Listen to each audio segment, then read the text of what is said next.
Calling to order the regularly scheduled meeting of the Urban Forest Advisory Committee. Good evening, my name is Linda Schneider. I'm the vice chair of the committee. Our chair is absent today, so I will take his place. Let's begin with call to order and roll call. Yes.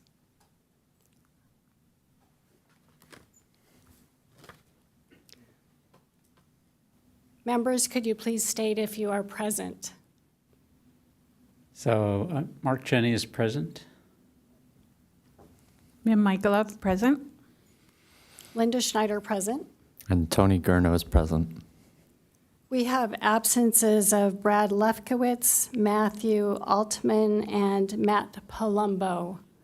As a result of the three absences, any motion to carry will require 3 votes. Let's stand and pledge allegiance to the flag.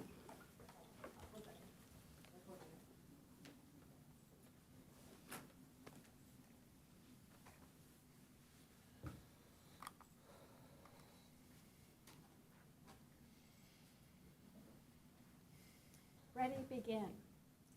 I pledge allegiance to the flag of the United States of America and to the republic for which it stands, one nation, under God, indivisible, with liberty and justice for all.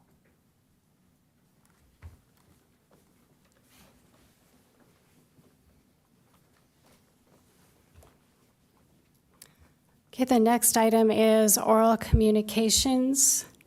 Melissa, have you received any pink slips for communications? There are no pink slips today. So can I make a quick comment? Yes. It sounds like both Mim and I watched the webinar about urban street tree, ideas to encourage good urban forestry. And I just, the link went out a month or 2 ago. I would encourage others to watch that if they get a chance, the recording of it. That's all. Thank you very much. Okay, we'll move next to informational items. We have 3 items. Number 1 is that we have upcoming a special joint Urban Forest Advisory Committee and Environmental Commission Native Plant Ordinance public hearing on November 4th at 5 p.m. in the council chambers.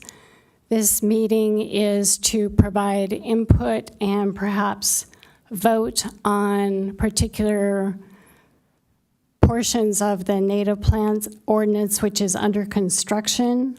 So please watch for materials for that meeting coming via email and per Granicus agenda item for that date. And also, if you'd like to obtain more information about it as background, the City of Encinitas has a web page for the native plant ordinance, which you can visit and see what's happened so far in the process.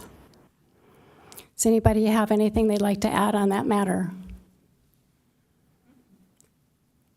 Okay, item number 2, we have another special joint meeting coming up. The Urban Forest Advisory Committee with the Environmental Commission on the draft Mature Tree Ordinance. It's set for November 13th at 5:30 p.m. in the council chambers. There were 3 items attached to the agenda. These items were attached to the agenda for the October 9th meeting of the Environmental Commission, which is what led to having this special joint meeting being set. So these 3 items are provided to the committee members and the public as background information on what was presented to the Environmental Commission. The Environmental Commission's meeting was on October 9th, as I mentioned.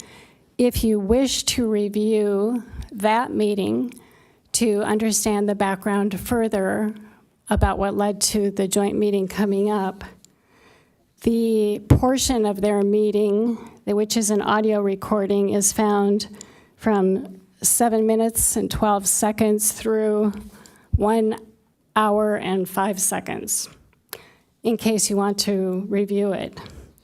But I wanted to give you just a couple of highlights from the meeting so you have some idea and things to think about for when we meet jointly to try to come to some consensus on moving the mature tree ordinance forward.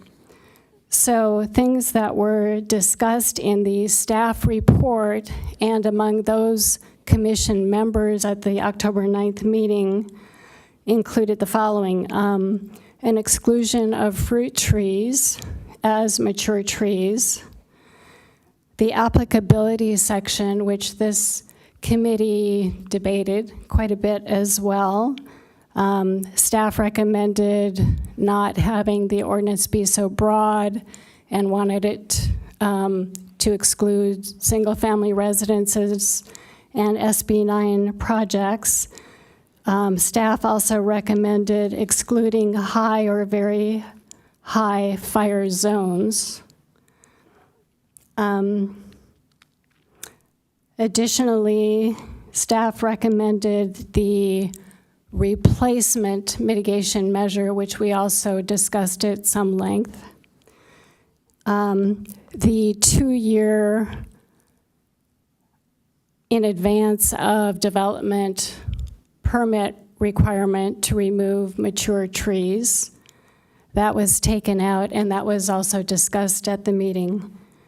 Enforcement, staff has advised that the provision included by the Urban Forest Advisory Committee to prohibit a developer from receiving a building permit for 2 years if they violated the tree removal permit requirement cannot be instituted because it could be a violation of housing laws.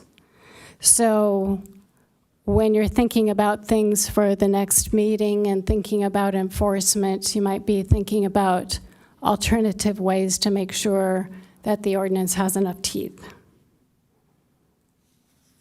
Does anybody else have anything to say about this item?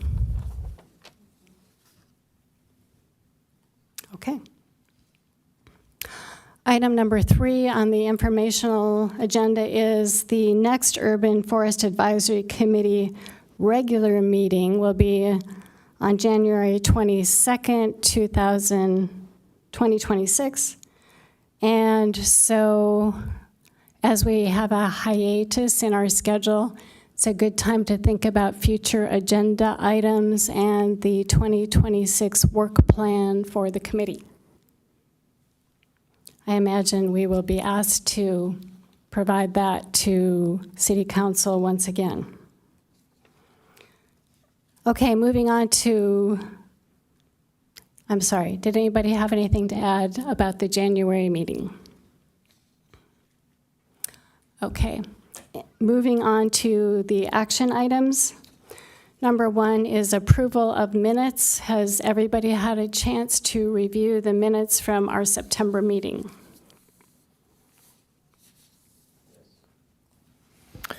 Yeah, I don't have any changes to recommend. Any comments, changes? I didn't attend, but I watched.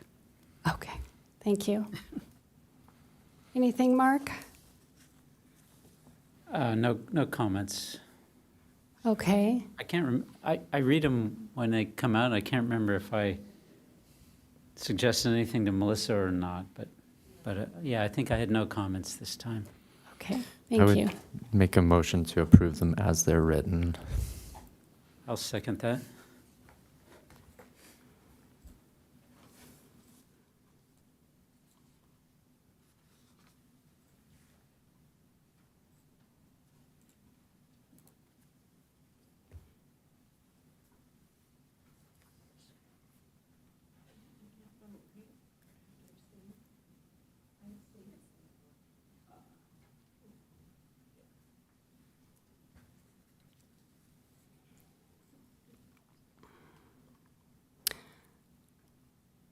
We have 3 ayes and 1 abstention, so the motion passes. The second action item on the agenda is review of the Urban Forest Advisory Committee 2024 Accomplishments Report by committee members Jenny and Lefkowitz. Mark, would you like to take the laboring oar on this one? Sure. Can we bring up what Brad wrote?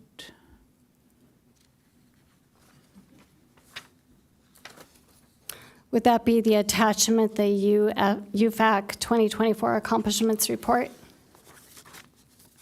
I see it on the screen. There it is on the screen.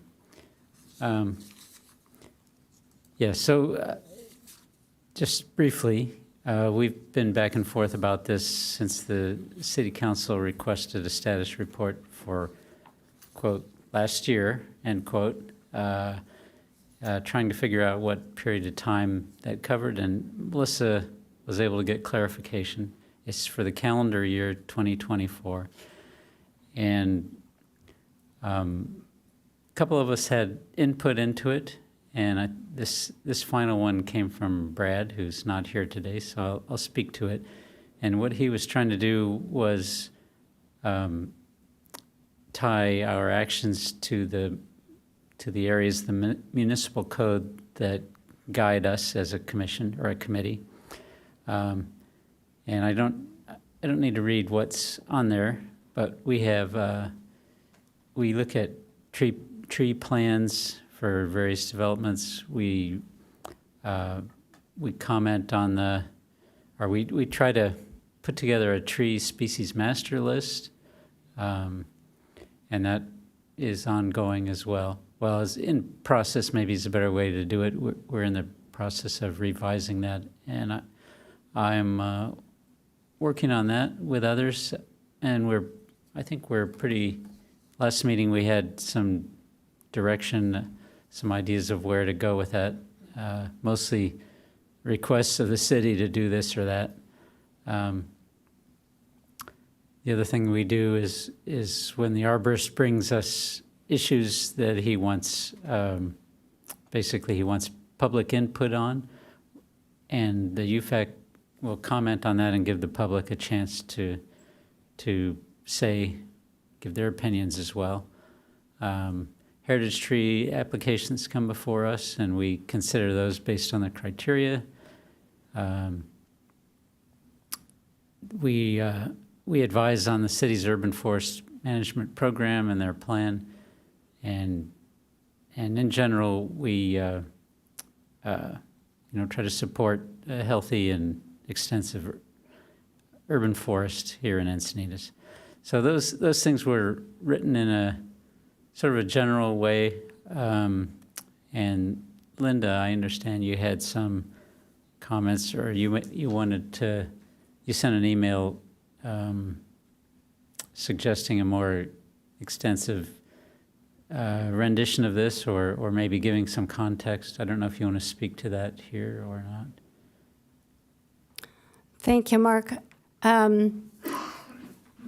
I'd like to ask staff to pull up the document that I wanted to suggest augmentation of the report. It's called 2024 UFAC Work Report. Okay, so that's up on the screen for anybody to be able to review. I've also provided council, or rather committee members, a copy of the document in hard copy.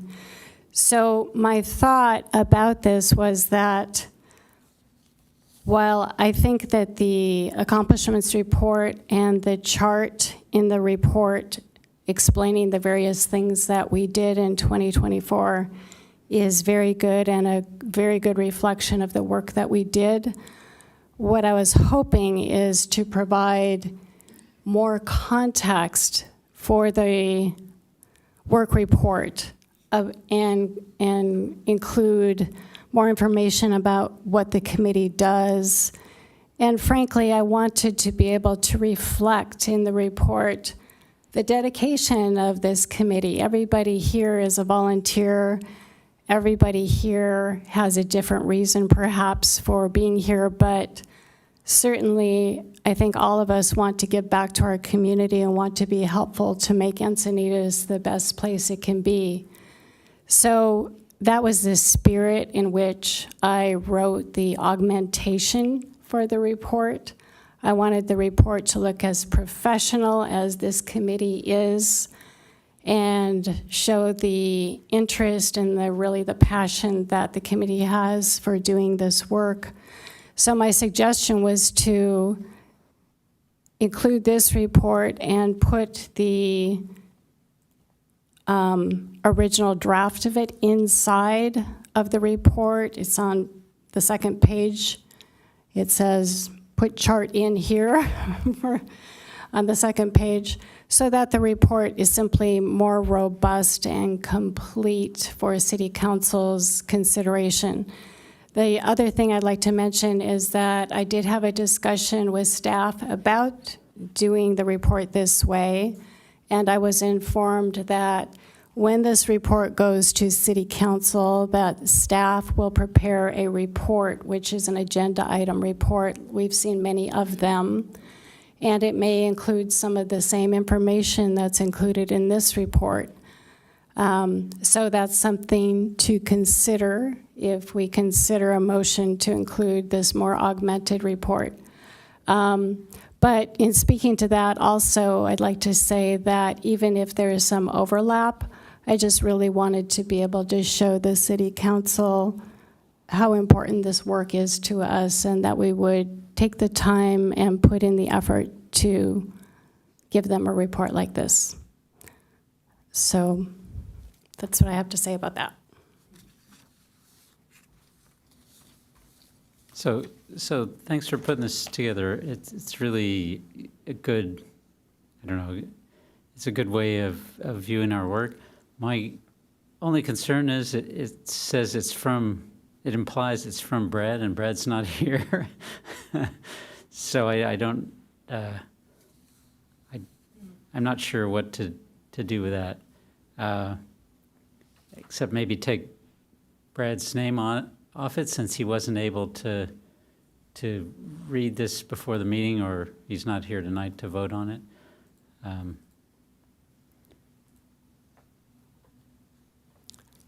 So also one question about what the City Council sees. They'll obviously see whatever we supply to them, but the agenda item will probably go off the staff's more summarized version of what we do. Is that the case? Do you know? All I could say about that is we have no control over what staff would say, so I don't know. Okay, it's just it's hard for me to envision the City Council spending enough time to go over the long version here. I don't mind including it.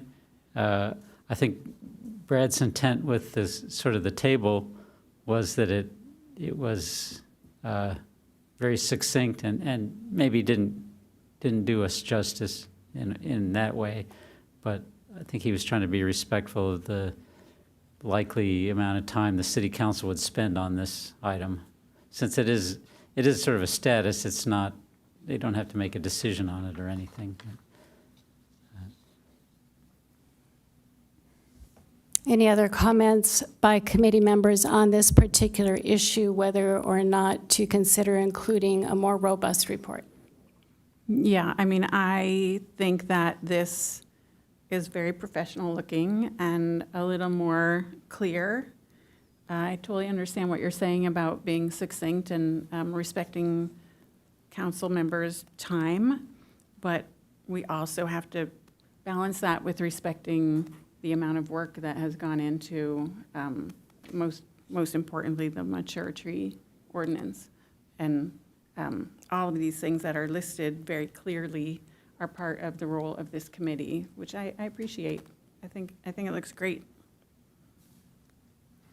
I didn't mean to imply that we shouldn't supply this or shouldn't submit this. I'm just trying to adjust expectations, maybe.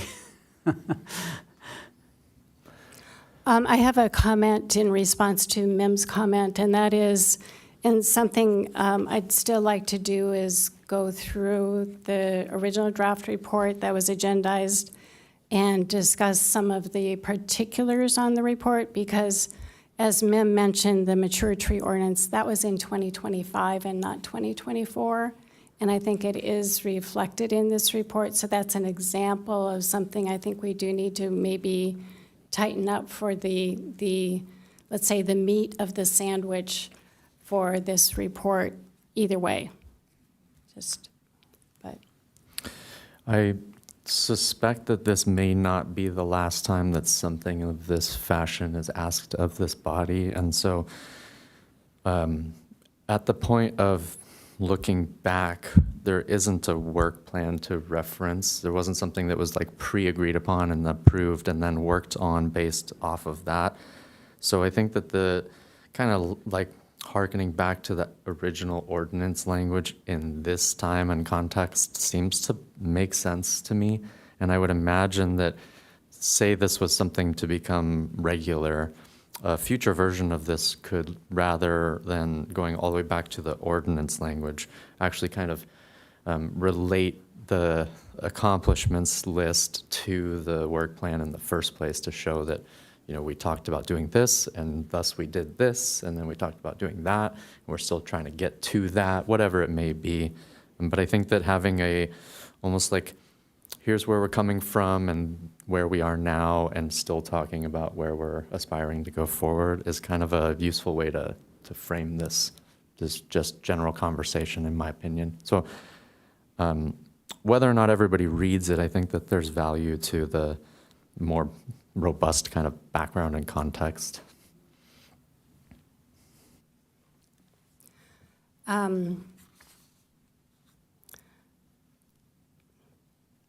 Is it appropriate at this time to make a motion, or should we hear public comment on this issue first? So as of right now, we don't have any public comment, but Okay. if you guys feel the need to make a motion, then you guys can do so. Okay. Can I ask a question before a motion is made? I do see two minor changes that need to happen. Okay. I believe, and so I just don't know what the motion would be for this particular document or for a revised version of it, or just including a structure. It would be helpful for you to point out what you have on your mind so that we could respond to it. Okay, under background, it's so minor. Under background, it says T City instead of Tree City. I think that's important to get right. And then I think grammatically on in the conclusion, it would be supporting instead of support. I know that's nitpicky, but if we're going to include it in a report to City Council, I just want to make sure it's the best it could be. Good catch. If there's not any further discussion, I would move that we submit this as amended just now by Mim, and including Brad's chart there, and just submit the whole thing as to the City Council in their November meeting. Okay, just so I understand your motion clearly, you are moving to include the 2024 UFAC work report as context for the report that we will actually submit, which will be inserted within this report. Am I understanding that correctly? Yes, as with Mim's two suggestions. And the removal of Brad as the chair Yes. at the top. Thank you. That's a good point, too. Yes, okay. So that's the motion. I'll second that motion. Okay.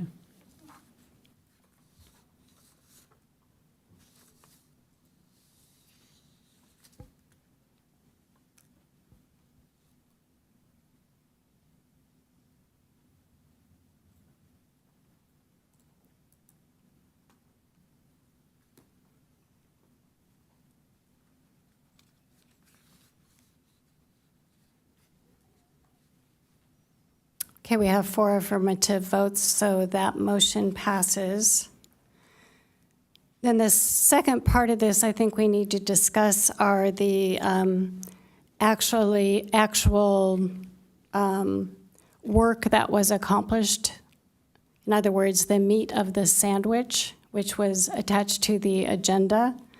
The first paragraph would be supplanted within this UFAC work report. So I think that would not be necessary any longer because it's already written in here in the background section.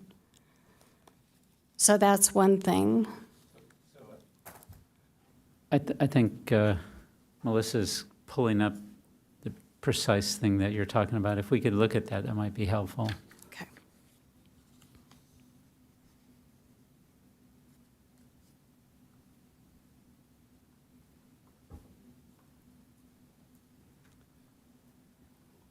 Okay, so it's that first paragraph under the title that you're suggesting is unnecessary now. Yes, it has, that particular paragraph was moved into the background section of the work report. Just about verbatim. Yeah, I think that paragraph and the title would be removed when you insert it into the 2024 UFAC work report. Okay, and then next I suggest we go through the chart row by row and talk about any comments we have row by row on this chart. Does anybody have any comment on the first row, which is review and provide comments on tree plans prior to consideration by City Council?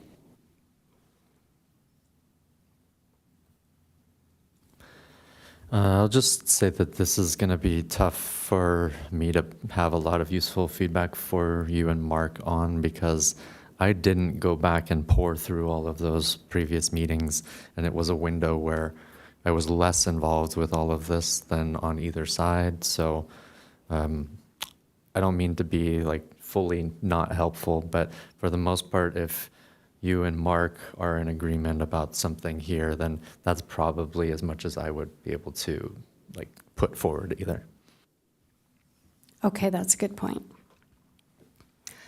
Well, Mark, I do have one comment on this one, and that is the third bullet point talks about the parking lot shading requirement, which our committee spent quite a bit of time on.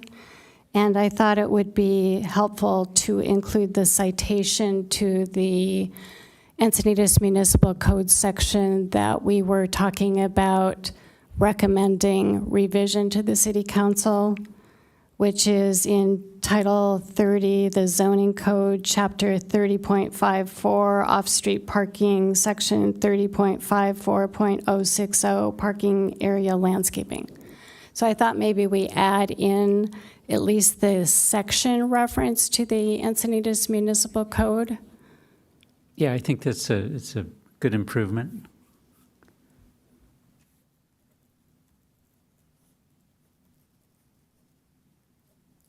Okay.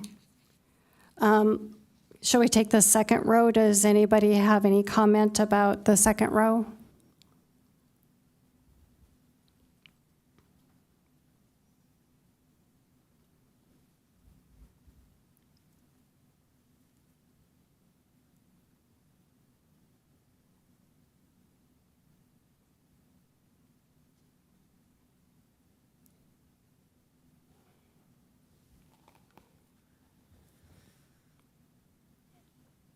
I have one comment about it, simply editorial, that the second bullet point should be removed and that the sentence should follow, the second sentence should follow the first sentence as part of one thing. The draft list promotes species that enhance canopy cover, et cetera. I think that is not a separate bullet point, but just part of this, the same description. That works for me too. I like that.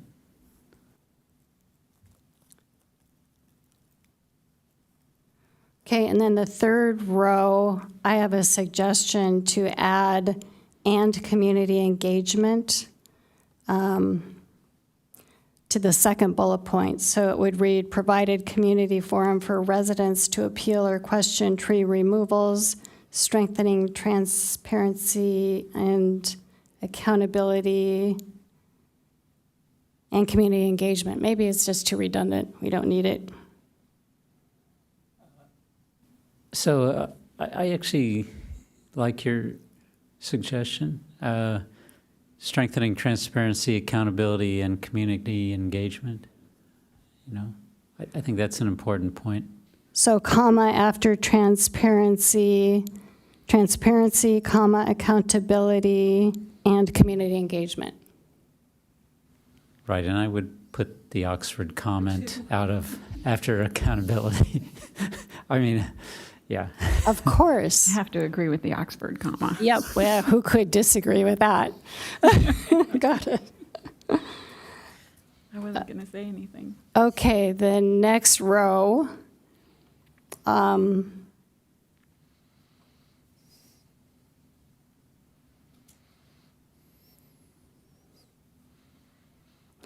think on the first bullet point regarding Arbor Day, I would add in April 2024,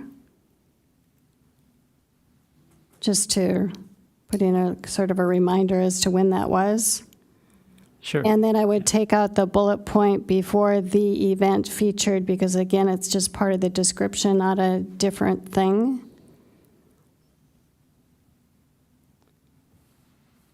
Yeah, that seems to stand to the same reason as the previous example of that. Yep.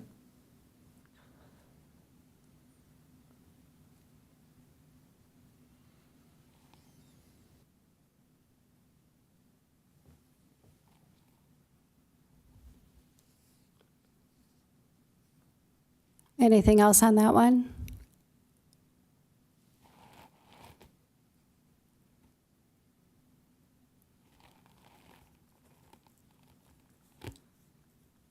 Okay, then row 5 would be, my suggestion on that one was just flipping the 2 bullet points so that the second one came first.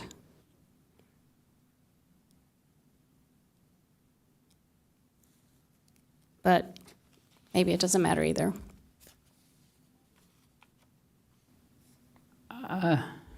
You know, I won't argue with anybody, but I sort of like them in the sequence they are, because the first one is really our specific job. Okay, so my note's going to say keep it as it is. Okay. And then row 6 is on page 2. Okay, this is where it says provided technical and policy input to staff developing the mature tree and native plant ordinance. And those were really 2025 endeavors, not 2024. The second bullet point is integrated oak protections modeled after others, California cities, and perhaps of a failure of recollection, but I don't remember that. So that's part of the mature tree work, which happened this year rather than 2024, I think. The third one, it was absolutely a very important part of 2024 as the city dealt with the South American palm weevil.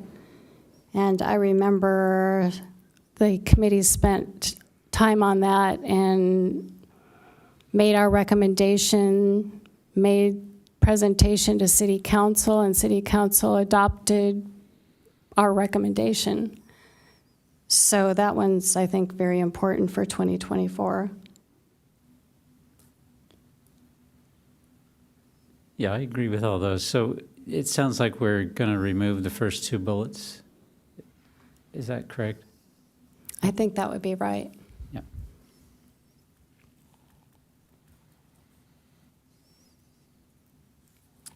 And then the last one,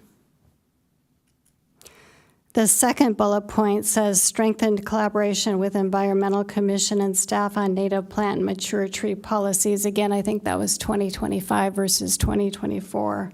So I'd think that second bullet point should be removed. Agree. The one other thing that came to mind that is not included on the list that I'm just going to toss out for consideration of including is, I think 2024 was the first time we were asked to develop a work plan, or was that 25? I think that was the beginning of this year. Was it? Yeah. Okay, so that I mean, wouldn't be relevant. I'll defer to Melissa if she remembers differently, but I thought it was early this year. Okay. We'll save that for next year's report. Okay. Yeah, we got a lot of material for next year already. Yes, we do. Or for this year, this is our last meeting. We're almost Rob, done. do you want to speak? Yeah, that was 2024 because it started when John Ugrab was here, the development of the work plan, and he retired in January of 2025. So it was in 2024. The development of the work plan. Okay, great. Do you think we should add it or not? Let's put it in. If UGROB was here, then it definitely was 2024, right? I just remembered it wrong. So. I'm trying to see if it fits in with any of the columns. Oh, other notable actions supporting UFAC mission, the last one? Yeah, that's where I would have put it.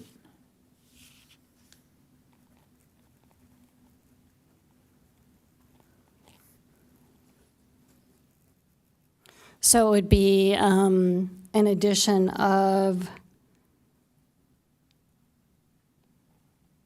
pursuant to City Council request, UFAC developed its first annual work plan.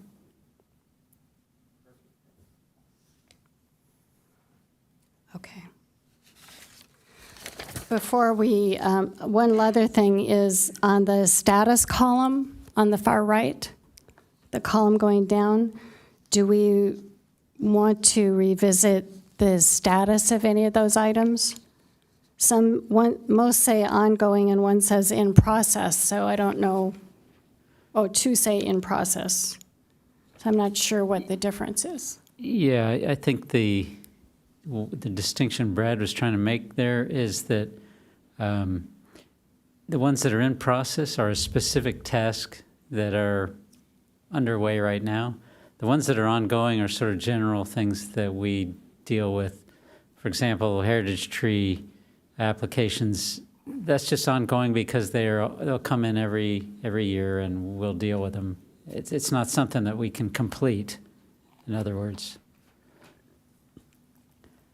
But I would say now that the last, the number 7 item that has the 2024 work plan in it, the work plan has been completed. So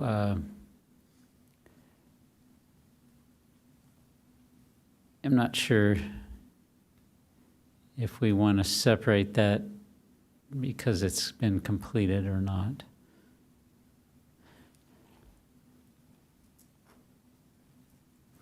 I wonder also if ongoing needs to be clarified, like you're saying, because this is a 2024 report, as you're trying to clarify. And so for 2024, that is not ongoing. But it could say ongoing program. Or maybe routinely, a different word, maybe? Yeah, I think it needs a replacement word.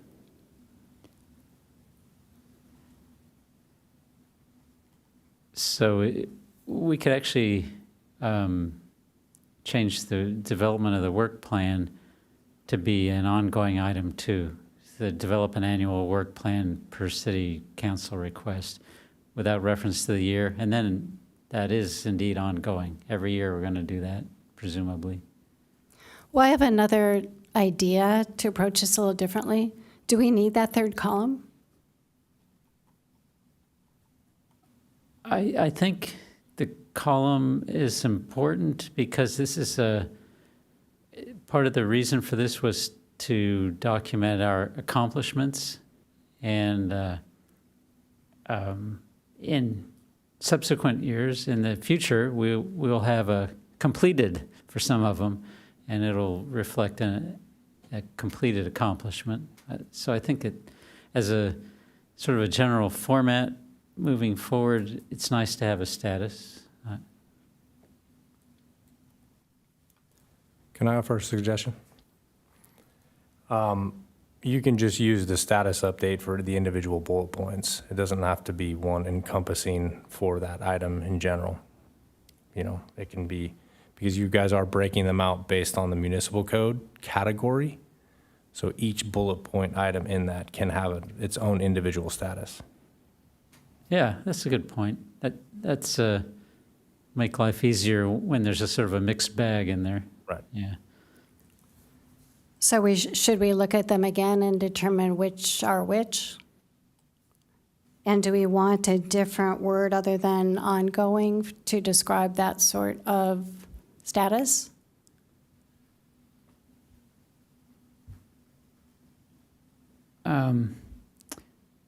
Yeah, we probably should briefly, because I was going to argue that we didn't need to, but now I look at the second to last item on this page. One is complete and one is ongoing, so it probably we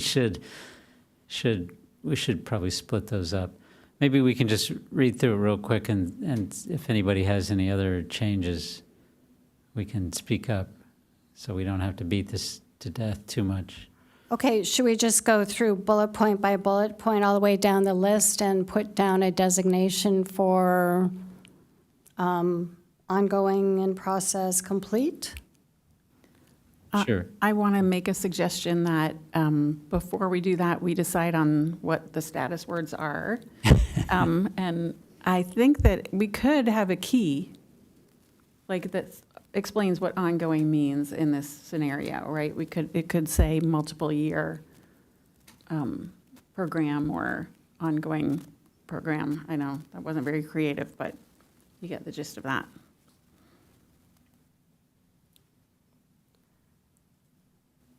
I think that's a good idea.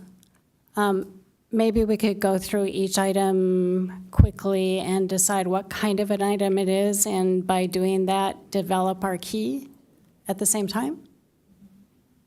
So I'm personally happy with ongoing, in process, and complete, if those are defined in a key.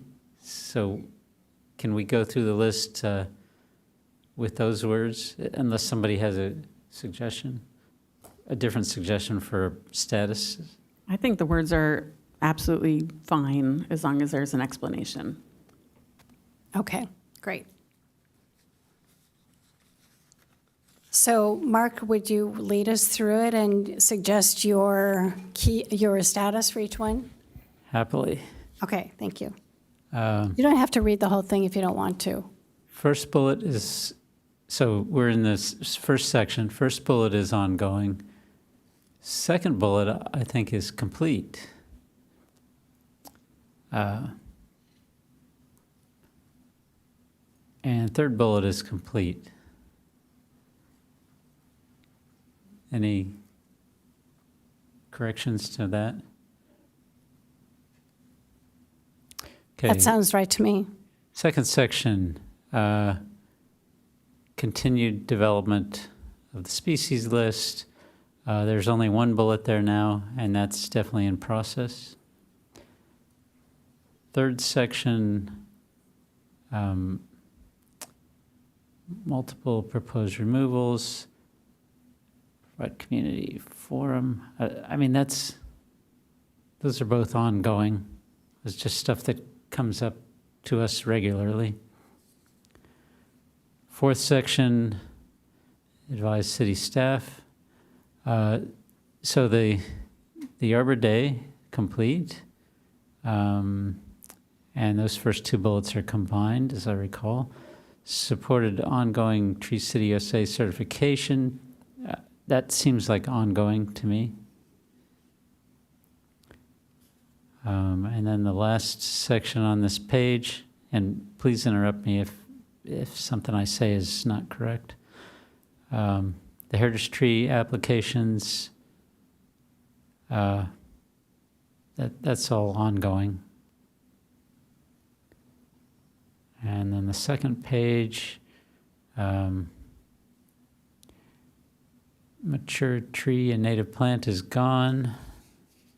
Oak protections as part of mature tree is gone.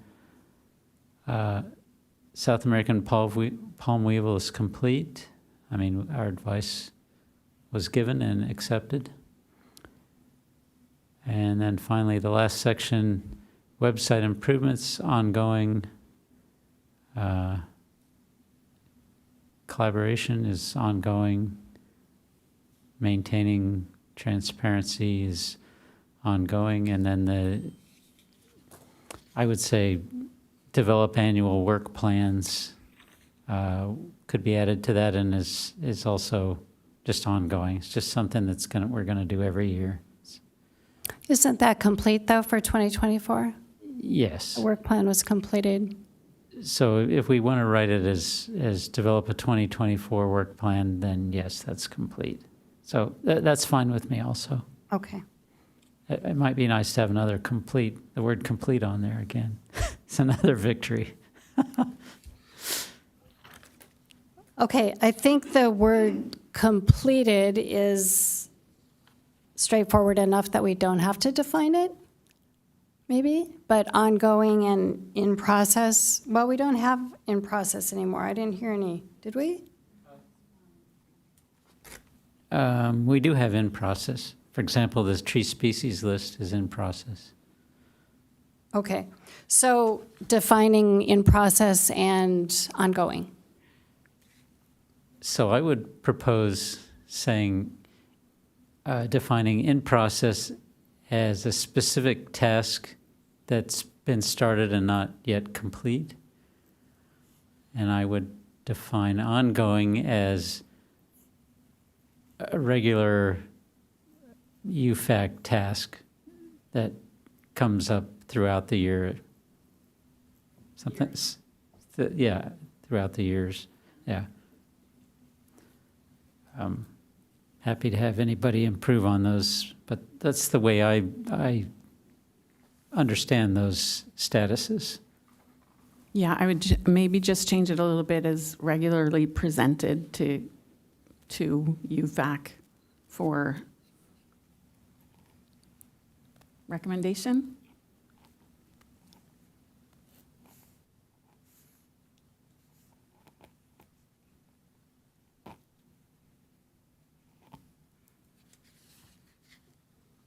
Okay, here's what I wrote down, see if I have this right. In process, a specific task that was begun but not yet completed. Ongoing, regularly presented to UFAC for recommendation and recurs throughout the year. Doesn't sound quite right. Yeah, over multiple years or continued through multiple years.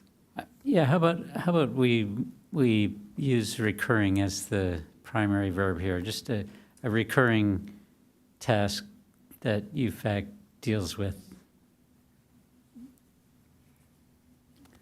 All right, so let's tighten that up a little. How about, yes, I like recurring UFAC task. Simple is good. How about this for the ongoing recurring task hyphen UFAC recommendations sought? Not necessarily, because sometimes it's just public feedback, or Okay, I really like Mim's idea. just recurring task. I think it should be recurring UFAC task. Okay, That's all right with everyone? good. Okay, so I'll make a motion to approve the 2024, oh wait, I have one more thing before that I just thought of. Do we like the center column 2024 accomplishments, the word accomplishments, as opposed to work? Sounds like it's 2024 activities, almost. What was the original request?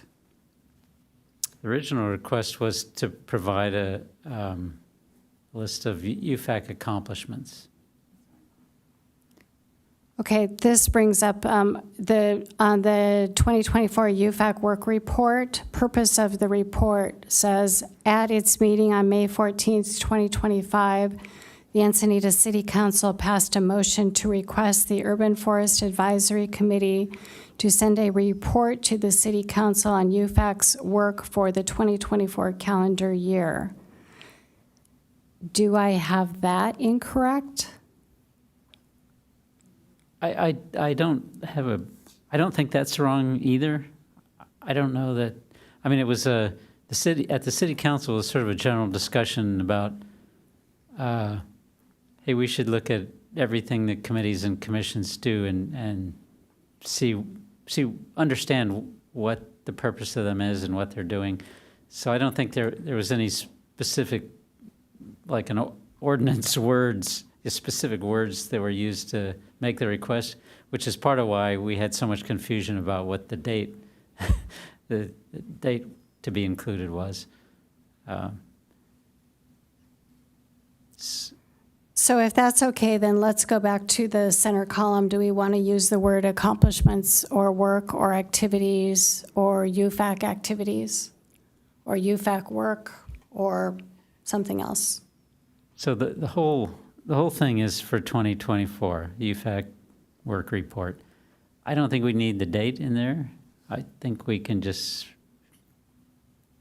say activities for that column. I like activities as well. Okay, so why don't we just change it to activities, plain activities? Yeah, I Okay. guess I don't hate the date, but yeah, I don't know. Activities, though, I sort of like. You know, I kind of like the date, if you do, Mark. Let's do 2024 activities then. How about Okay. that? Because it just reminds the reader what they're looking at again by the time they might have dozed off when they got there. Not our city council. Maybe in a Redundancy. different city. Okay, so I will make a motion to approve the 2024 UFAC work report, which will be a combination of the document of that title with the chart, which was agendized for the meeting tonight, inserted into the report with the edits that we painstakingly made on the record. Can I interject real quick prior to your motion, please? I just have one point of consideration for you. In the first column, third bullet point, I would recommend maybe changing that from advised to provided or developed recommendations for city staff and council, just for your consideration. Should we change it to made recommendation to city council?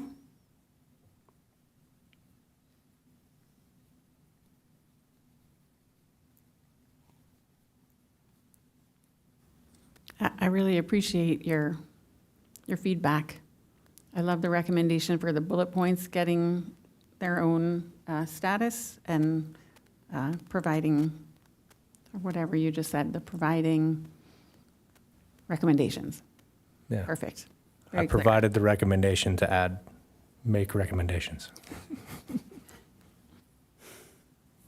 Thank you. You're welcome. Do I have to say that motion again? Yeah, just say it one more time so we can have clarity. Okay. All right. Okay, so I move to adopt the 2024 UFAC work report comprised of the document by that name, which we've discussed tonight, with the 2024 activities list inserted into the report on page 2 where it says insert chart, with all of the edits that we made orally on the record. I second that motion.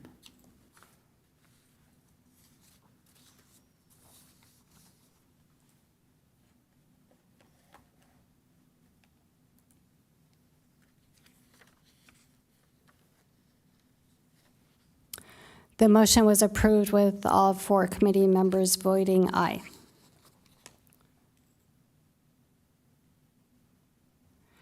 Next on our agenda is review heritage tree application presentation for 367 La Mesa Avenue. Do we have any particular person who is going to speak to the application? City Arborist Hanson Leclerc has indicated that he will take the laboring oar on this one. Yeah, so this is there's 2 ficus at 367 La Mesa, as indicated here in the circle. They're both public right-of-way trees, so they're already city trees, so this isn't a private tree application. The definition of a heritage tree means a tree of community significance located in the city on public or private property designated by the city in accordance with the following criteria: that it is one of the oldest and largest of its species, is of unique form or species, has historical significance due to an association with an historic building, site, street, person, or event, or is a defining landmark or significant outstanding feature of a neighborhood. If a group of trees within a neighborhood collectively meet one or more of the heritage tree criteria, then that group may be designated a heritage grove, and each tree that is identified individually as a significant part of that heritage grove shall be considered a heritage tree. So here's kind of another view of these trees. So two trees are submitted. Both of them are ficus microcarpa. They're located in the parkway along 367 La Mesa Avenue.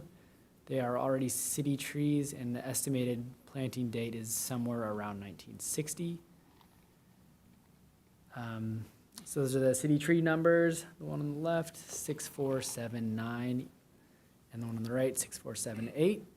And you can see their location within the parkway. Lovely buttress roots. The one on the left is 33 inches in diameter with a height of 55 feet, crown width of 43 feet. The one on the right, 47-inch diameter, 60-foot height, and crown width of roughly 55 feet. So these are a couple views looking east.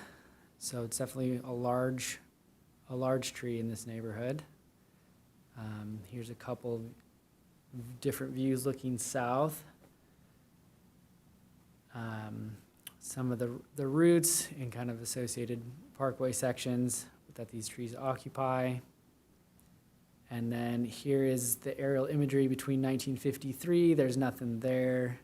And then in 1964, there's 3 trees that were planted. One of them is now gone.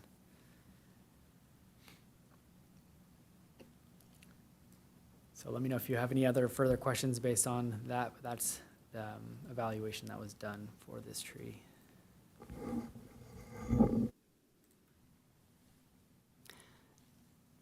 Hanson, did you examine the trees? Did you look at them?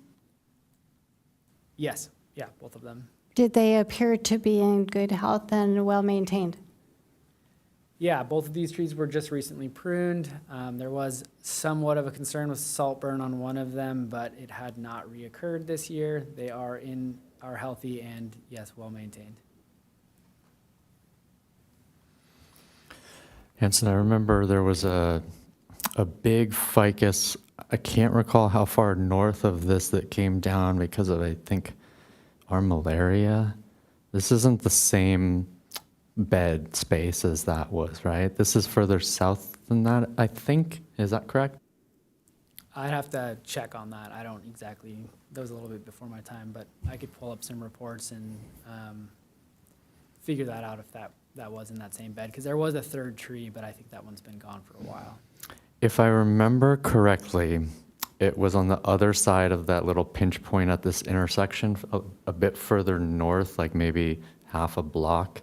Okay. But that was something that kind of jumped into my brain. I was like, if this tree is in that same bed, then that would be something of concern. Yeah, it could be present.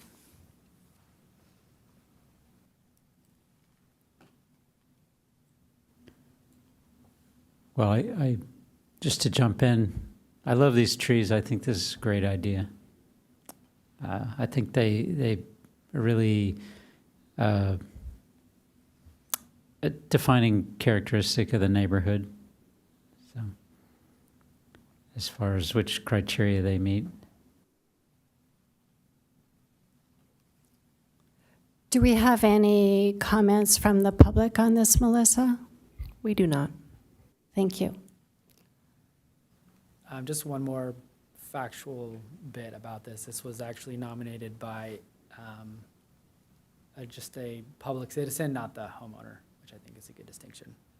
I'm sorry. I couldn't Sorry, what was hear that? it. This tree was nominated by someone from the public, not the homeowner in front of the tree, just Oh. to make that clarification. Okay. I have a technical question. If the committee decided to approve these two trees as heritage trees, would they be heritage trees or a heritage grove? I would propose them as a heritage grove, I guess. I think that would make the most sense because relative to one another, they're not the most unique in any of these ways. So it's the same kind of scenario as those Torrey pines on Melba, where you have one right next to the other that shows that neither of these are standout trees as one tree, but that's not necessary. But I do think that it would make more sense to evaluate this as us looking at this as a potential heritage grove. Yeah, that's sort of my rationale too. Together, they're really a nice set, a nice pair of trees. Okay. Does any committee member have anything further before we consider a motion on adopting on approving the application, but amending it to be an application for a heritage grove as opposed to heritage trees? Any further comment? I have another question, which maybe Hanson would be able to provide some insight on. I don't have a sense of how old are the ficus trees, like 2nd Street downtown. Does anybody know?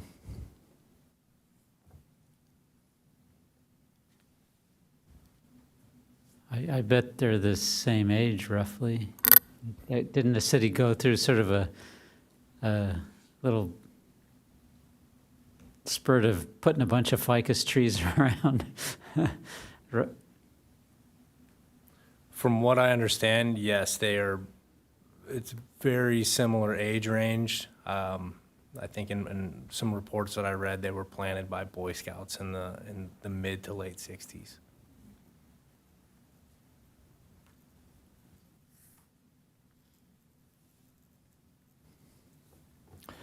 Well, I think that this is an interesting process of evaluating this kind of program and what it all means, because these don't strike me as the most impressive or unique of the ficus trees in our city. And considering that they're city parkway trees, I think that it's kind of interesting to consider it as a whole. But I don't have anything to say these definitely don't meet this threshold of qualification. And so from where I sit, these wouldn't be trees that I would single out for prioritized nomination personally, but I also don't really see anything that's gained by saying these trees are not good enough, that I'm not impressed by these trees. And so it's interesting because I wonder how much of the perception of heritage trees as a program, and we've kind of talked about this among ourselves, but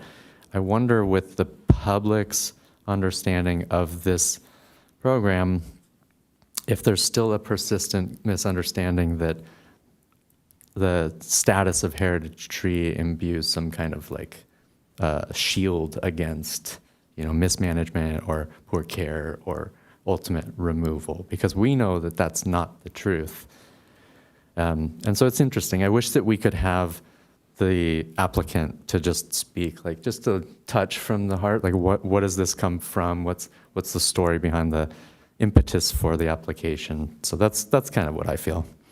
Yeah, I think that's a good point. It would be nice to see, we're sort of, well, I sort of am making the conclusion that it's a neighbor that really likes these trees in their neighborhood and wants to protect them somehow, perhaps from the adjoining homeowner, who knows?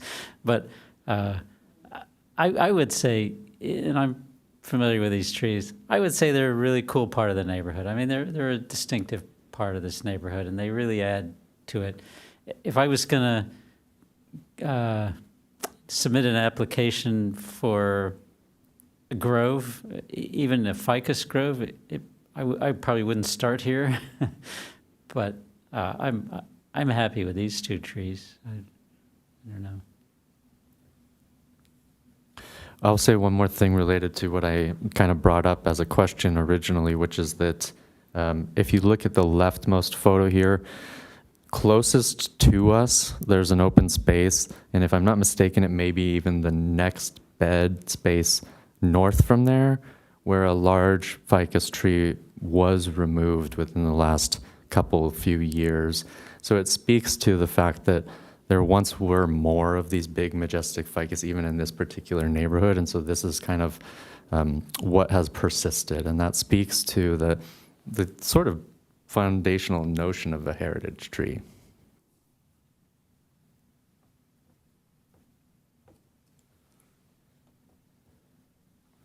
Well, Mim, do you have something? Well, I don't know if it's important, but they are one of my least favorite trees in general.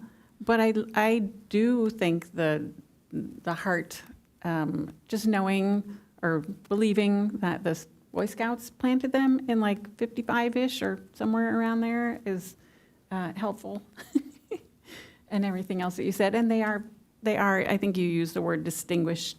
They are a distinguishing feature in this neighborhood, which I do appreciate that part of it as well. But it would be hard to be a homeowner living with those roots and all of that destruction. Well, I'd like to comment on that because I have sort of a personal feeling about these particular trees just from looking at the photographs of them. And that is, I thought the roots on these ficus, which my understanding is ficus roots can be quite aggressive, seem to be very well behaved. They did not break the sidewalk, and I commend them for that. So it gives me like a feeling that they should be approved because they're good specimens for the community that may last a long time while behaving themselves. They're good citizens. Love that. I will poke in there and say I think we have replaced the sidewalk on these. Couldn't hear you. I think we have replaced the sidewalk on these trees, just to throw that out there. I'd have to double check, but I'm pretty confident that that's the case. Okay. Comment withdrawn. Okay. Well, do we have a motion? I would move to approve these as a heritage grove. I'll second.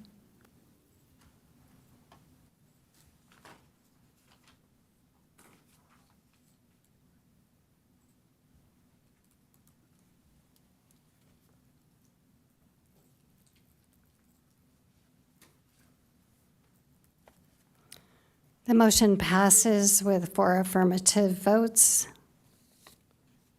to recommend these trees as a heritage grove. Number 4 on our agenda is discussion on tree visibility and traffic safety issues. We had a discussion at our meeting last month in September.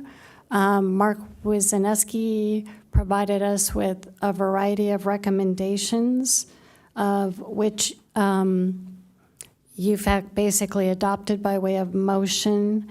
And we also asked that the city be able to provide us with further insight on how we might be able to move forward with our thoughts that were developed last month based upon Mr. Wisniewski's recommendations and a couple of ideas of our own, such as adding a button to the My Encinitas app to report trees that are conflicting with traffic signage. So I believe Mr. Rob Tobin is here tonight to help us along with this issue. Yes. Thank you very much. Again, my name is Rob Tobin, City of Encinitas Street Maintenance Division. So we received Mr. Wisniewski's list of locations. We created a work order for our in-house crews to go inspect these locations and trim these trees accordingly. According to the feedback that I got from our crews, they trimmed a total of 27 trees, hedges. There were 2 that we elected not to trim because the visibility, the original pictures that we got were taken kind of in the like bike lane sidewalk area, and from the travel lane the signs were visible, and the 2 trees that were blocking these were young trees, and in order to make these signs visible, you know, we would have had to cut quite a few branches off of these very young trees. Not to mention that the signs themselves were what we consider a wayfinding sign. So typically we follow a couple of standards. One, as Mr. Wisniewski put in the report, is we adopted the San Diego Regional Urban Forest Council clearance standards, as well as we follow the California MUTCD, which is the California Manual for Uniform Traffic Control Devices. And in this document, there's a section here, just for the record, I can read it off. It's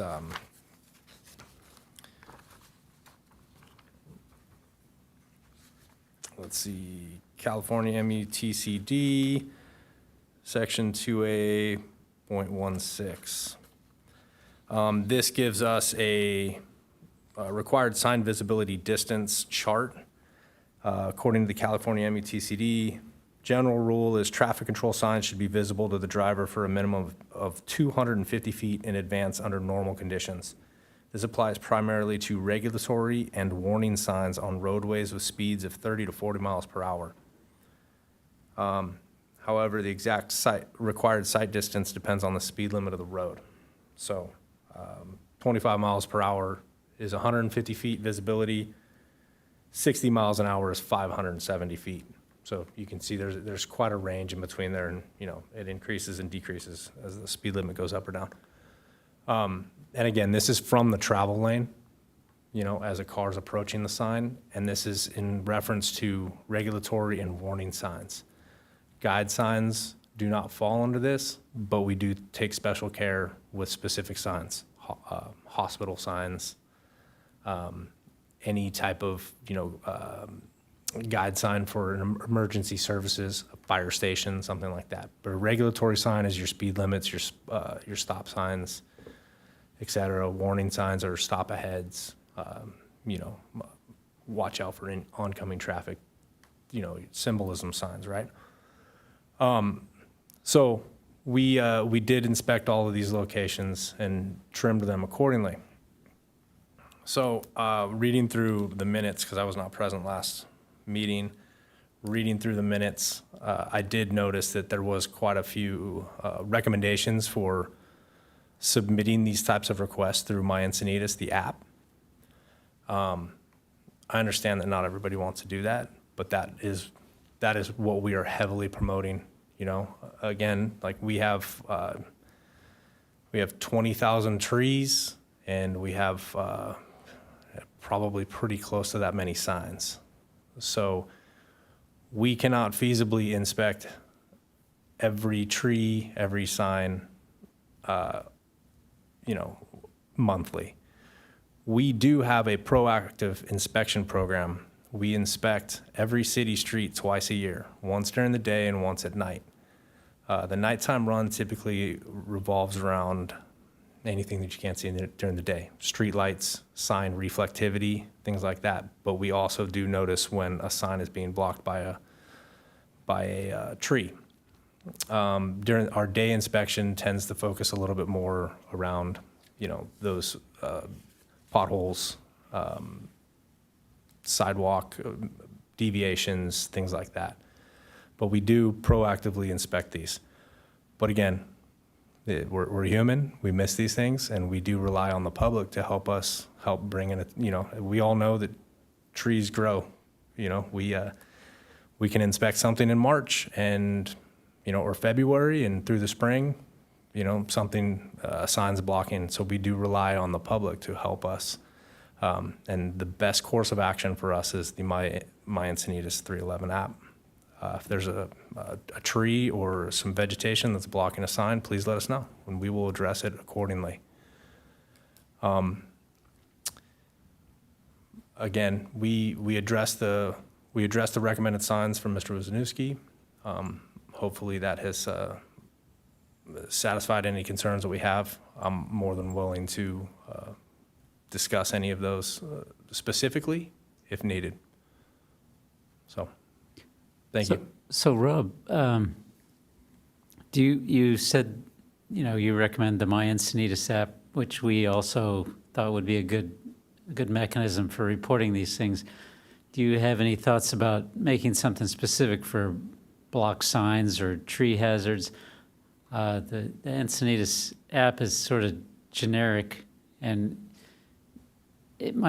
something more specific might encourage people to say, oh yeah, the sign in front of my house is blocked. I think I'll report that or whatever. So we are working on that. The feedback that I'm getting is it's generic by design. I think the specificity of your request goes in the notes. There is a section there that you can click for sign issue or tree issue. You can kind of pick one at that point, and then in your notes, that's where you can say this sign at this location is not visible, vegetation is blocking it or whatever. But we have discussed with our IT department about trying to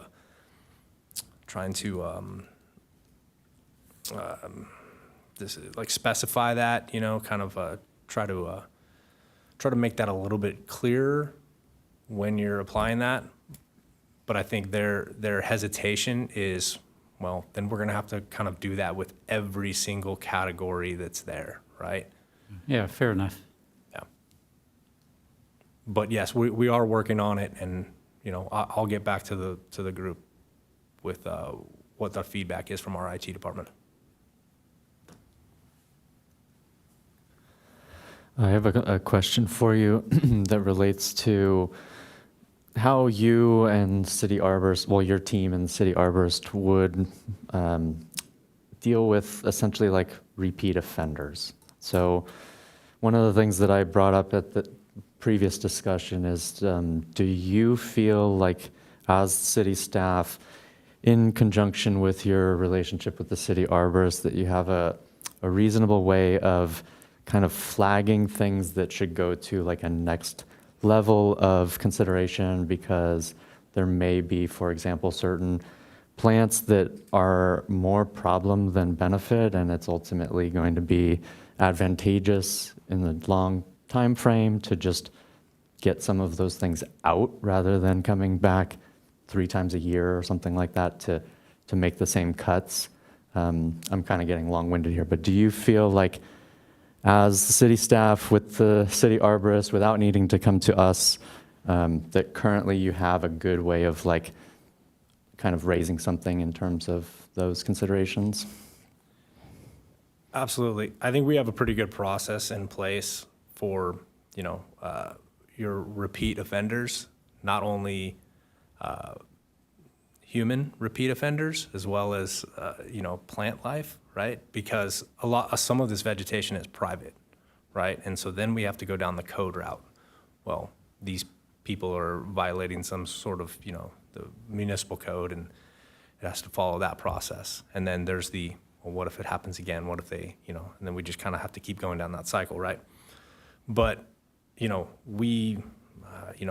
I love trees and vegetation in the right of way just as much as anybody. But like you said, at some point it does become hazardous, or the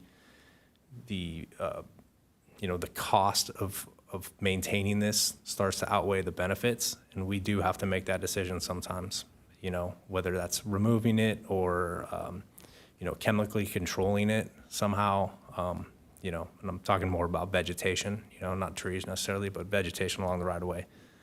But yeah, we definitely have a plan in place for those, repeat offenders.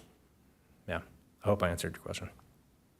Yeah, because part of what came to us is concerns from the community, not just Mark, but this is something that has kind of come from a few different public fronts. And so part of what I want to be able to talk through in these discussions is understand enough to be able to kind of speak to some of those concerns without everything every time having to come all the way to you as well. So thank you for filling us in.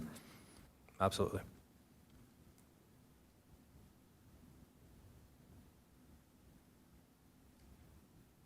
I have a technical question.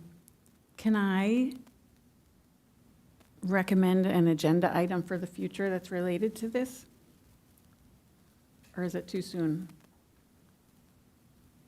That's actually our next agenda item or the number 6, to recommend additional ones. But why don't you just go ahead and tell us so we can remember when we get to that item? I just wonder if UFAC can play a role in promoting the My Encinitas app and how to identify these issues, and what our role would be, how we could be good stewards for this.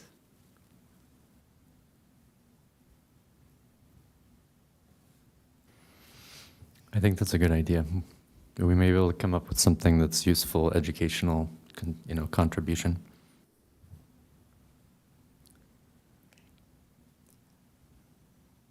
Do we have any comments from the committee before we take public comment? There should be any. We do have public comment. Okay, well, this is probably a good time for that. Okay, can we have Mr. Mark Masuski?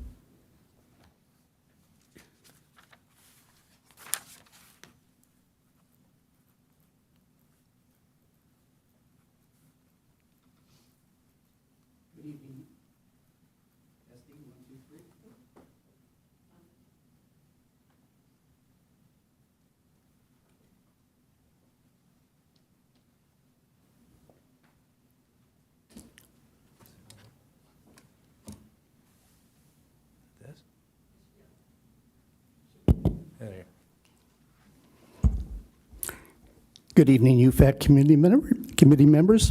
Thank you so much on moving forward on suggestions I made at the last meeting and for adopting them. A couple things. Yes, we have 20,000 trees in the city. About 8,000 of those are park trees.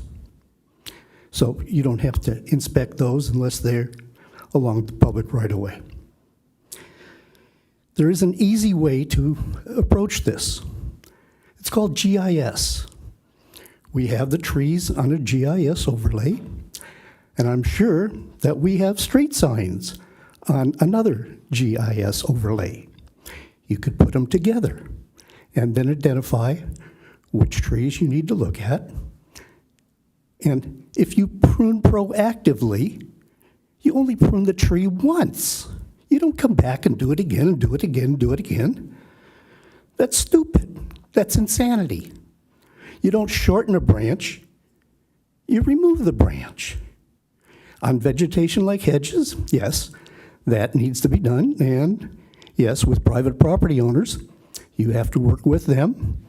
If it's a code issue, I think you can probably streamline a system and maybe even incorporate that maybe on your GIS where these instances occur. I appreciate that they inspect the trees nighttime and daytime, because you do need to see the signs at night too. But the 27 trees, I had suggested, I believe, 127 locations where signs were blocked, and sometimes by multiple trees. So I'd be glad to review the locations with Mr. Tobin or anybody else from the Public Works Department if they thought that would be beneficial. Thank you very much for your support.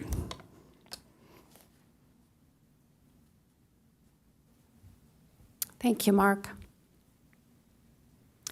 Do we have any further comment on Mark's comments? Being that I'm the token working arborist up here, Mark is a very well-respected professional for a good reason and has an extensive, admirable career history. But last time we were talking about this, the previous meeting, I brought up specific examples, which I suspect Rob may be more familiar with than Hanson was, which is the ficus trees at the corner of Santa Fe and Lake. And I know that while I was working as the city arborist, that came up as essentially an emergency action on the behalf of the city's public works staff, and they sent crew out there to make the necessary pruning cuts, and it didn't even go all the way through to Isaac and WCA's team because it was something that needed to be addressed right then and there and at a height that city staff are allowed to do that kind of work.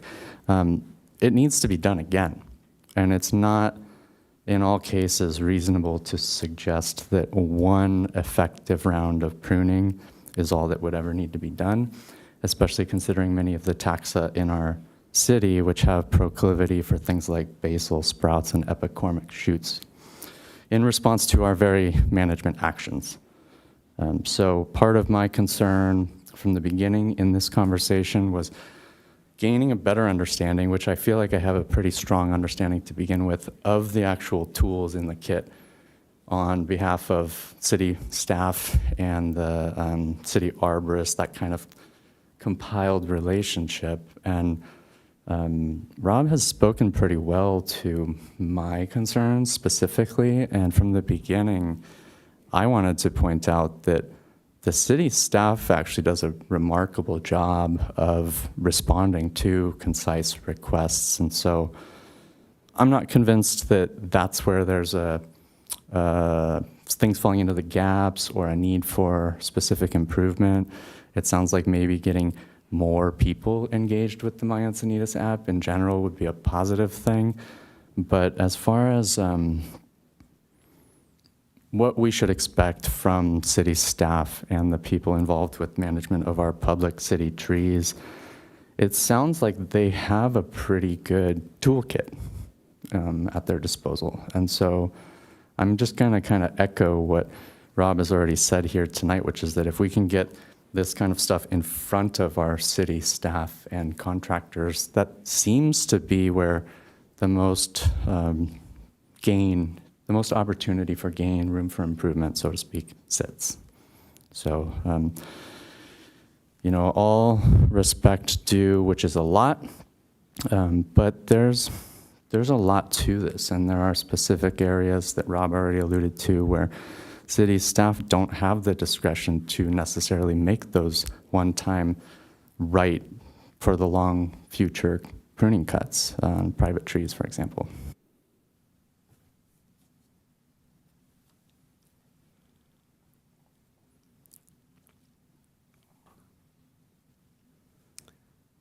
What I'm thinking about this is that the most important thing that could help the city is simply more eyes viewing problems and bringing it to the city's attention. And we have the really excellent My Encinitas app, which I personally have used many times, and every time I've used it, I've seen results very speedily. So leads me to believe that if we have a problem to solve, the problem might be in educating our citizens on the value of the My Encinitas app and getting more reporting where necessary, because city staff hasn't gotten to a particular location that could be problematic. Just an observation.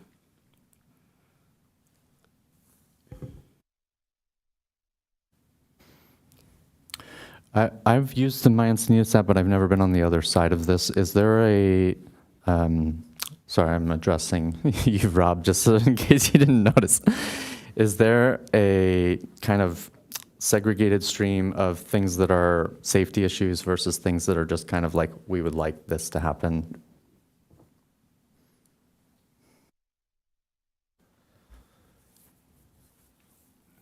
I'm gonna be completely honest. Yes, and I'm not exactly sure if what you're thinking is outlined because I don't really monitor it. I see what comes out of the work order that comes out through our work management system as a result of the request. But I mean, I have gone through there, and it is pretty itemized. I mean, the app is based for non-emergency items, right? It's requests, and there's different on the front page. There's report an issue, right? So typically that would fall on, you would have a water leak or a pothole or something like that. So I'm not exactly sure if there's a like, hey, I recommend we do this kind of section. I'm not exactly sure, but we can look into it. Is that what you mean? Like almost like an initiative, like as opposed to an issue?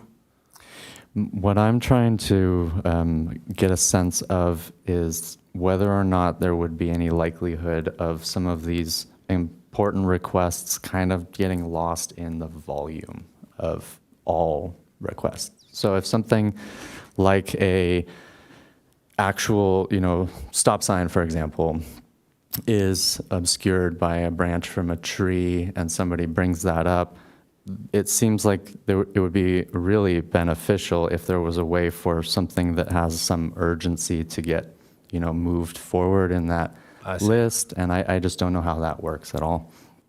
I might ask Melissa. That's what it seems to me is like, is there a way for the reporting party to assign a priority to it? So from what I understand, there's no priority that's assigned to the app, because at least on the back end, the way that we see it, it's separated by categories. So it's either someone put trees, code issue, potholes, whatever category that it is. It's the only way for us to kind of make a determination on whether it might be a priority or not is reading the description and like seeing a photo that they might have uploaded to their request. That's how we see it on the back end. So like if we see something where it's like, I don't know, let's just say they submit a request that has a down stop sign and they send a picture, we're like, oh, okay, the guys need to know about that. And then we'll call our sign guy. But there's no actual category that will break it down based on urgent, medium, or low, or anything like that. So Melissa, I assume, the reports are categorized, and so somebody in the city is in charge of looking at the reports on this category. And it seems like at that point, the person would sort of escalate emergencies on their own volition, right?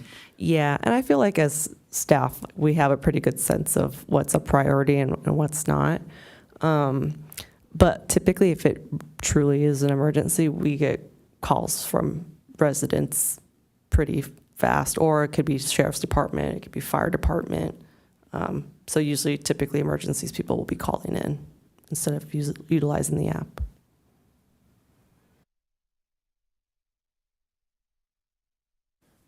but it is something that we can look into and discuss with management and IT if there is a need for it.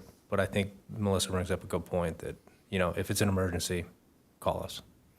You know? Yeah, that does make sense. It's just something that I hope that us, say we had like remarkable success in getting people really into that app. I hope that there wouldn't be kind of like byproduct problems as a consequence because of the manualness of some of these aspects of that. The promoting of this app is a major priority of council right now. And so, you know, we are going to see a kind of an evolution, you know, one way or the other with this app. So it's a main focus of theirs right now. Next is to have AI read all the comments and decide what to do. My hope is that this committee and staff can work together to figure out how we can be helpful from our end for this specific issue.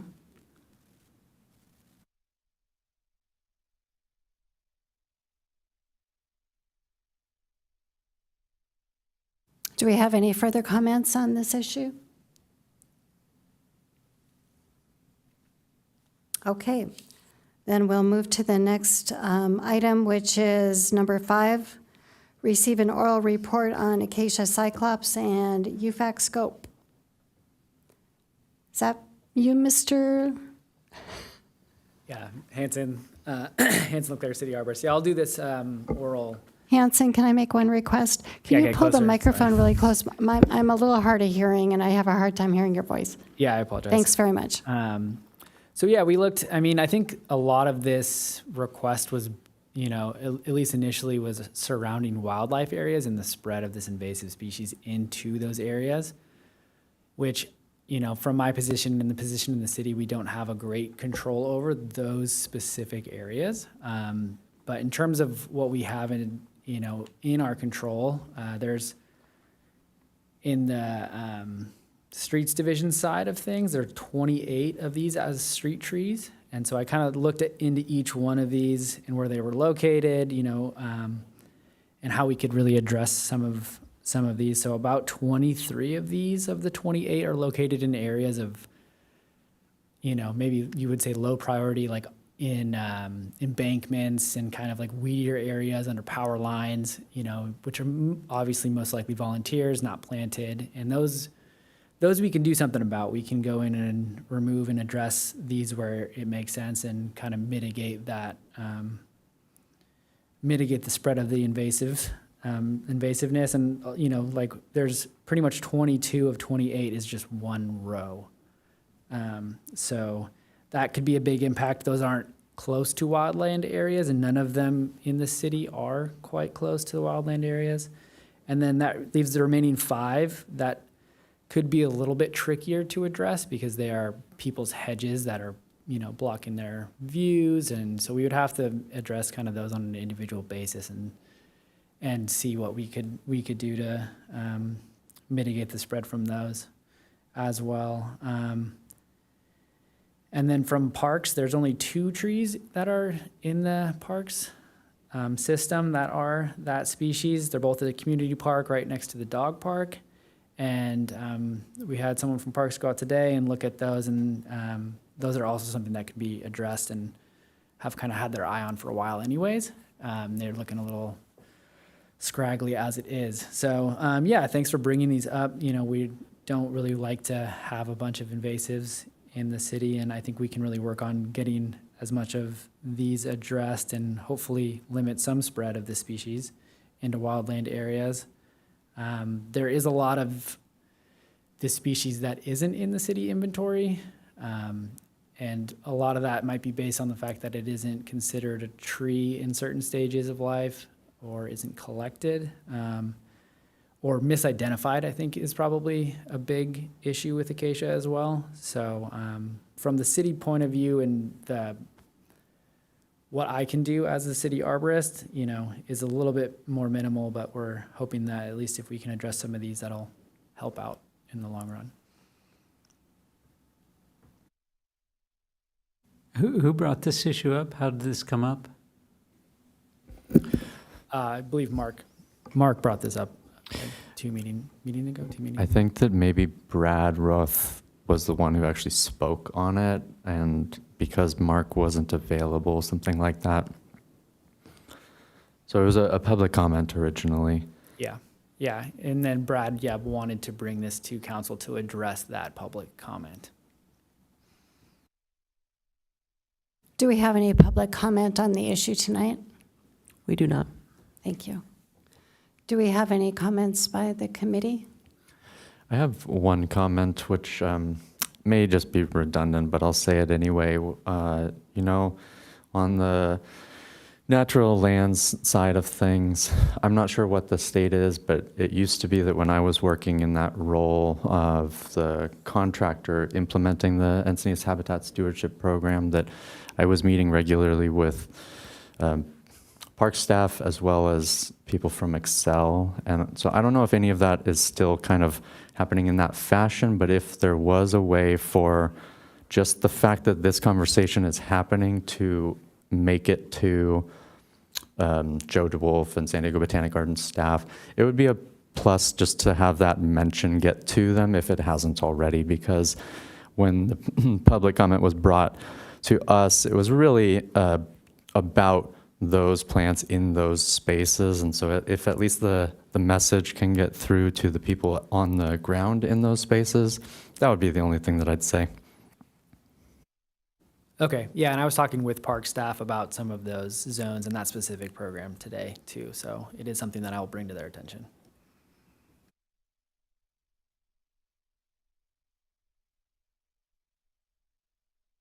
Anything further?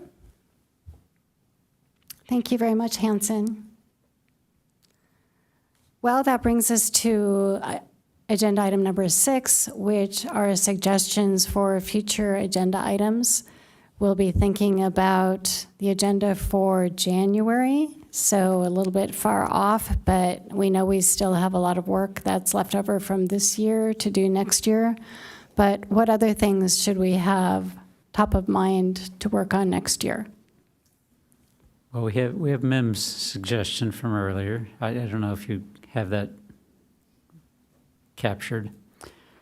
What I would like to see is to put the tree species list back on the agenda, and that has two parts. One is that Tony and Brad promised to bring a perfect list to us. Okay, an improved list. And the other is sort of to catch us up on the status of our request from last month from the city to remove Appendix D from the, what was it, the Urban Forest Management Plan, and say, watch this space, coming soon, something like that. Do you know if that request ever went out of the committee to take wings to get to somebody that could actually do something about it? That's a good question, and that's sort of what I would like to figure out too. I don't know, Melissa, do you know what happened to our request? That I don't think it got passed on, but we can make sure we add it for the January meeting. And also for removal Appendix D in the Urban Forest Management Program Plan. Yeah, the admin manual. Admin manual. Yeah, I'm hoping that can go to the city before the January meeting, so that they can have a response or an action that they've taken.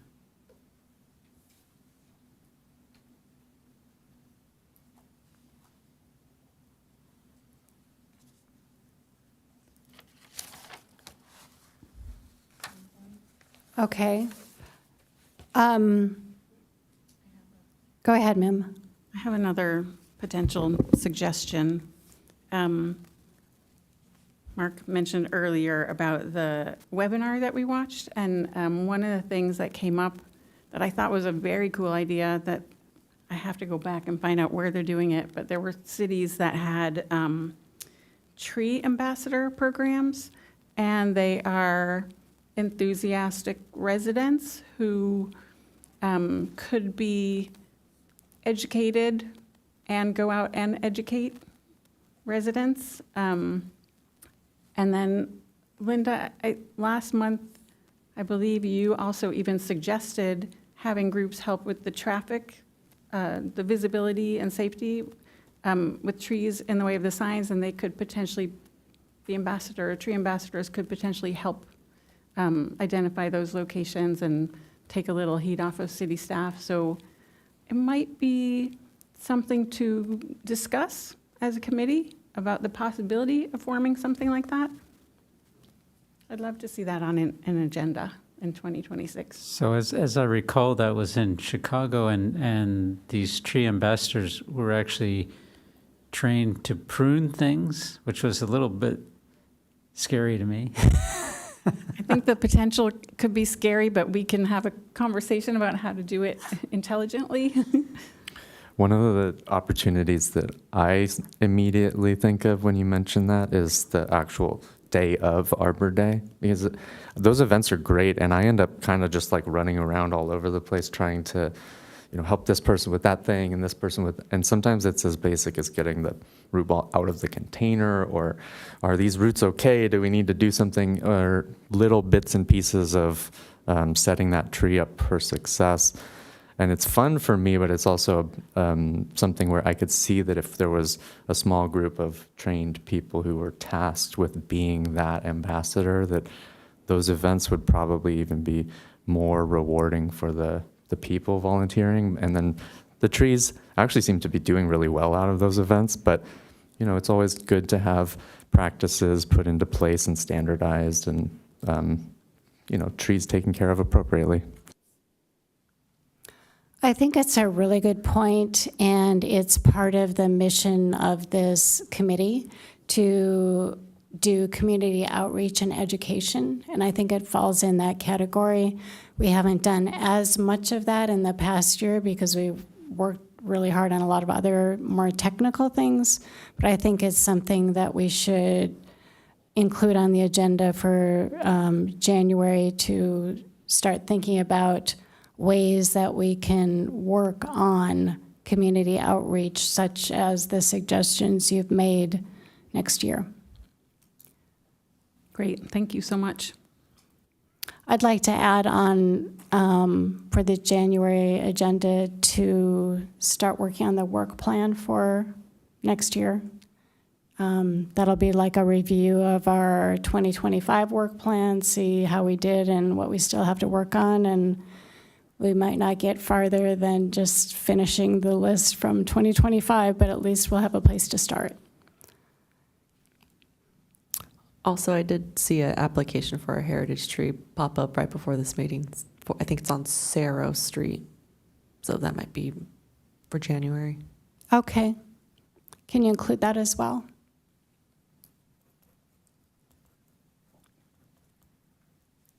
Does anybody have anything to add before we conclude? Okay. Well, at only 7:19 p.m., meeting adjourned.